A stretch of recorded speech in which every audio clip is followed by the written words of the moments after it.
waaw. noo jàngatee situation bi ak nan nga ko gisee taxawaayu FMI ak Sénégal seen ëllëg tamit jëm ci wàllum coopération. waaw bon man je pense que am na lu bëri peut-être su ma ko waxee répétition lay nekk. parce que loolu leer na ci boppu Sénégalais yi. wax dëgg la l'ancien régime. À sa tête le président Macky Sall nous a laissé un pays en ruine, un état des finances publiques vraiment dans une déliquescence inédite de l'histoire du Sénégal. Pour me rappeler mon ami les chiffres, c'est la première fois le Sénégal actuellement est le pays le plus endetté de l'Afrique, 119%. loolu liggéeyu Macky Sall la. mais vous avez dit que waaw laisse-moi terminer xam nga sànq ba léegi. mais d'accord xam nga sànq ba léegi yaa ngi wax. li nga wax vraiment yaa ma interpellé yaa ma interpellé indirectement. waaw laisse-moi terminer mais yéen a waxoon la dette était soutenable. waaw laisse-moi terminer sëñ bi. waaw da nga may bàyyi ma déglu. soo ma xam nga yaa ngi sànq yi ba léegi li ngay wax d'accord mu ci mais pourtant j'ai souffert en t'écoutant. donc yow il faut souffrir pour m'écouter aussi. moi je ne souffrirai jamais. voilà donc pour vous dire le premier ministre bi mu njëkkee ñëw bokk na ci acte yi mu njëkk a posé. mooy ni day tenir un langage de vérité à l'endroit des Sénégalais sur la situation ou bien sur l'état de nos finances publiques.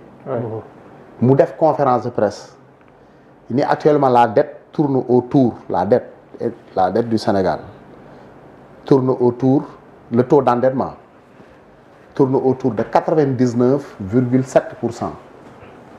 amuñ sax marge de manœuvre la marge de minimum d'après mooy c'est-à-dire que le rapport qui a été déposé par l'IGE. l'IGF du moins l'inspection générale des finances.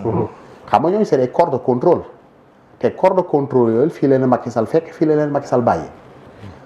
donc suñ doon am ku ñuy faral kay peut-être dama jàpp ni fekkoon am na sax ku ñuy àndal peut-être ñu ànd ak Macky Sall fekkee am na ku ñuy àndal. est-ce que donc ñooñu.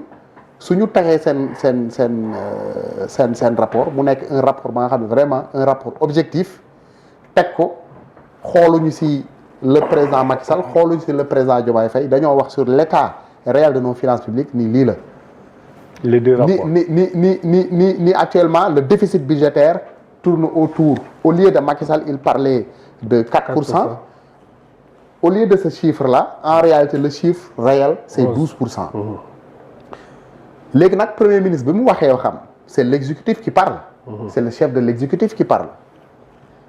bi mu waxee loolu mu ni man nag sama wax dafa am ko war a dëggal. mooy les juridictions financières mooy juge ka nga xam ni man dafa am fa ma bokk. c'est vrai que man maa nekk ci exécutif je suis le chef du gouvernement mais dafa am fa ma bokk opposition bi sax mën nañu ne kii kat ñun la bëgg a yàq suñu der rek mais ñun kat def nañ fi gestion bu mucc ayib. mun leen léegi man lii ma wax nii dama koy jox Cour des comptes ba Cour des comptes moom mooy wax li ma wax dëgg la wala dëgg mooy dëggal li ma wax moom wala mu infirmer d'ailleurs sax avant Cour des comptes di génne rapport am dégg ngeen fi ay journalistes ay Madiambal ji mës nañ fi génne benn di lu mu tudd sax di tuumaal Cour des comptes.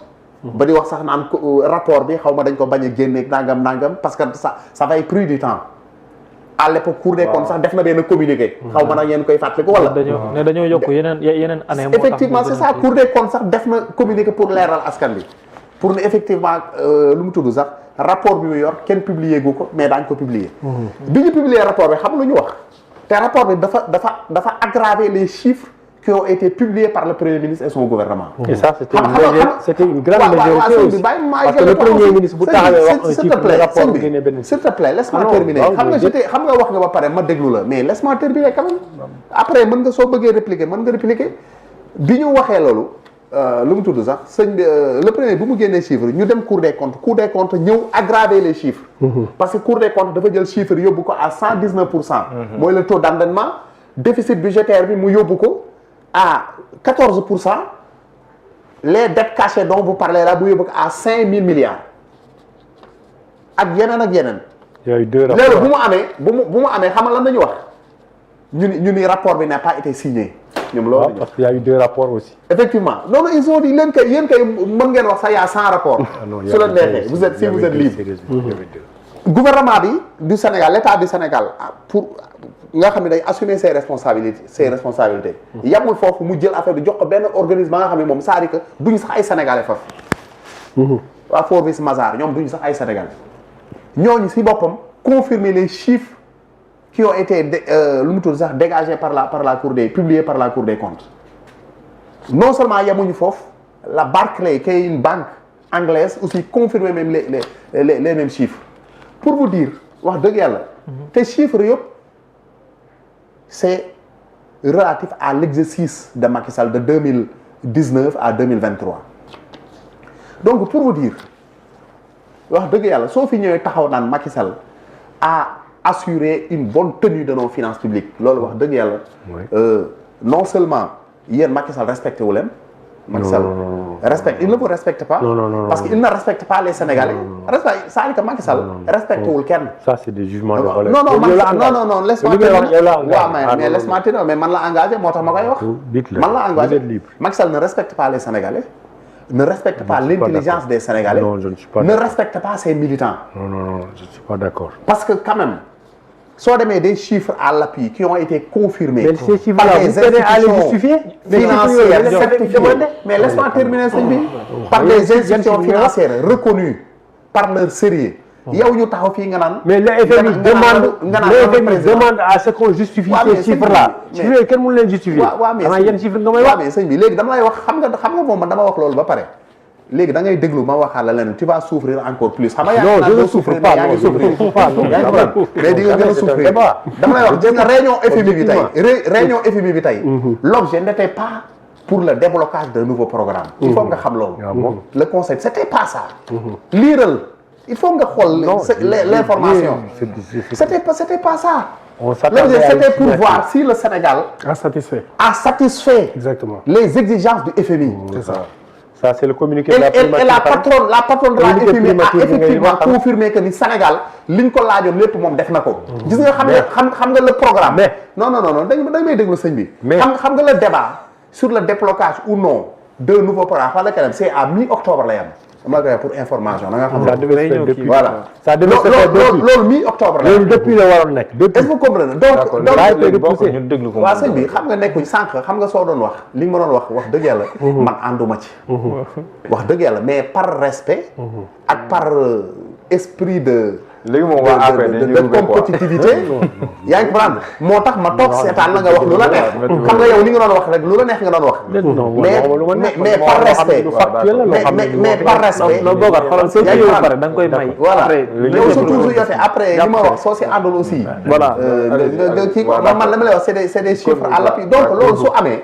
donc tey seen conseil d'administration bi ñuy daje l'objet n'était pas de se prononcer sur nouveau programme du Sénégal ou non c'était pas ça loolu c'est programmé à mi-octobre te inchallah loolu su amee ce sera à l'occasion des assemblées xaw ma lan des institutions du Bretton Woods ak yooyu si nañ ko def mi-octobre lay am te loolu inchallah su amee le Sénégal aussi comme d'habitude va déployer les autorités ces ministres ñu dem toog waxtaan ak FMI xool ndax dañuy débloquer ce programme ou là mais man la mi dama si am sama xalaatu bopp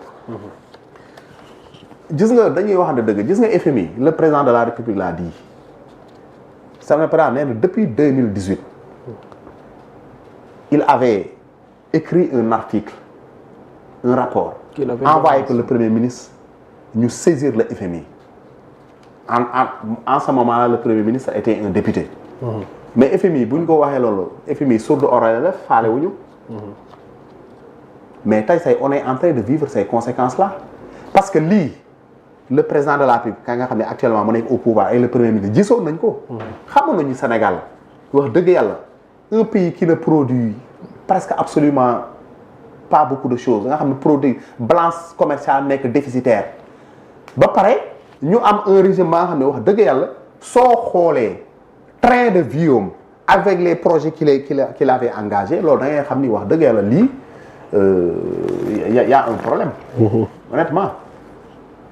donc ñun dañ doon dundee daanaka dañ doon dundee au-dessus de nos moyens Sénégal en réalité ci cycle boobu la nekkoon loolu moo ñu andil situation bii ñu nekk malheureusement xam nga gis nga pays production moo koy defar mais ñun malgré cette situation difficile là tout récemment la direction de la prévision des études économiques def na un rapport qu'est-ce qu'il a dit qu'est-ce qu'il a dit actuellement le secteur secondaire nga xam ne moo yor dëkk a fait un progrès de 11,8%.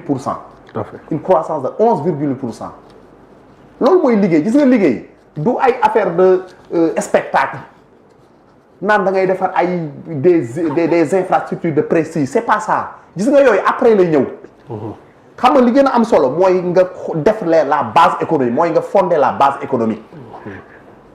loolu moo am solo mooy fexe ba Sénégal yi di produire di créer de la richesse ñun si logique boobu la ñu nekkuñu dans le xaw ma la dans la gestion de show loolu ngeen ñu tàmmal malheureusement di def des infrastructures yoo xam ni qui n'ont aucun rapport avec les besoins des populations.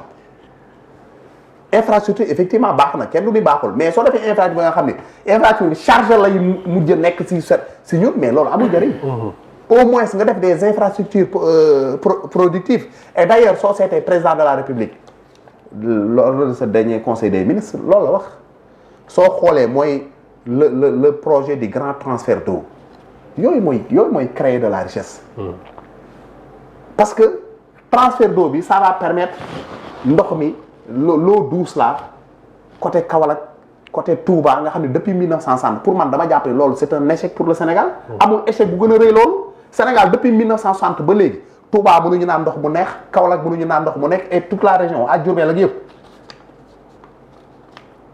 te fleuve bi matul sax 1000 kilomètres c'est à moins de 500 kilomètres ba léegi cette question là mënuñu ko régler donc moo tax ñun dañuy xool lii priorité ñu def ko politique loolu la gis nga politique da ngay seet luy priorité pour le peuple et pour les populations nga def ko pour leur intérêt pour leur permettre de s'adonner à des activités économiques productrices de richesse loolu mooy politique soo demee dans tous les pays du monde dafa am ay lu mu tudd sax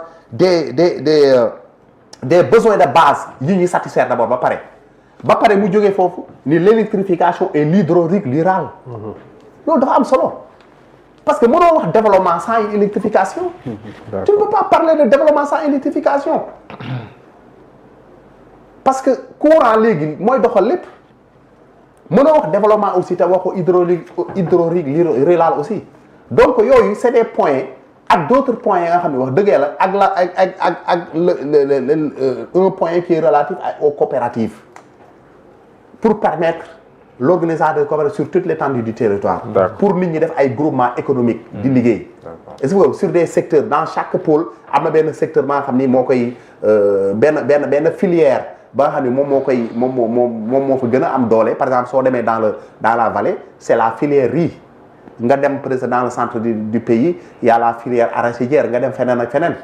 est-ce que vous comprenez donc loolu pour man loolu mooy une vision donc le premier ministre li mu doon wax sur la déclaration du gouvernement dañu war a jóge sur des logiques d'urgence mooy c'est-à-dire que da ngay toog nekk chef d'État benn groupe yuuxu rek nga ne leen naa leen fajal seen soxla beneen groupe yuuxu nga ne naa leen fajal seen soxla c'est pas ça ëllëg groupe boobu doon yuuxu démb ñii soo fajal seen soxla li nga leen joxoon mu jeex ñoom aussi ñu ñëwaat. loolu du régler problème mu réew. dañu war a jóge sur ces logiques d'urgence gis nga logique d'urgence moo indi pays bi fii mu nekk nii. d'accord il faut que ñu dem sur des logiques de vision. voilà c'est que des visions à long terme réew noonu lay doxee mais malheureusement ñi fi jiite woon Wade dama jàpp ni avec tout ce mérite parce que Wade aussi quoi qu'on dise pour man le seul mérite peut-être am na d'autres mérites mais man mérite bi mu ko gën a reconnaître mooy son combat pour la démocratie. mën nañu jàpp ni wax dëgg yàlla si ce n'était pas peut-être Wade on serait peut-être aujourd'hui comme le Cameroun ou bien comme yeneen dëkk yi bëgguma citer des pays peut-être on serait dans ces pays-là. mais pour man sur le plan économique ñoom ñëpp dañoo échoué.